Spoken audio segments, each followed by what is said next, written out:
Art Deco. It was the longest span in the country when it was built. Everybody asks about the color. The color is called International Orange. When it was built, it had red primer on it from the steel mill in Pennsylvania. Bethlehem Steel provided the steel, and the engineers were from Lehigh University. And those same engineers actually built the Panama Canal as well, or I should say dug. But that's some of the bridge history. Beautiful, simple Art Deco design. Built the same year as the Bay Bridge, or actually a year apart, but the Bay Bridge doesn't get half the attention as the Golden Gate. Here are more officers' quarters from way back. You can rent these homes now.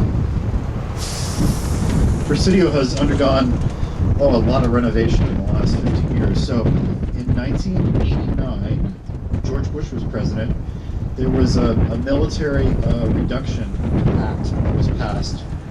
And if you recall, the military started scaling back. That was when the Presidio was sort of released from federal hands and handed over to the city of San Francisco. The federal government held on to the bases in San Diego and doesn't want to go. And the city promised to do X, Y, and Z and pay back the loan in a certain amount of time, and they paid back the loan, the federal loan, in about 8 years earlier than they needed to. So it's still a work in progress. But that field down below us on the left is called Crissy Field. It used to be an airfield. Planes landed there. Those sculptures are temporary. That was installed about 6 months ago. They'll cycle out at some point, I think. Patrick, you know anything more about that? Those sculptures down below? Yeah.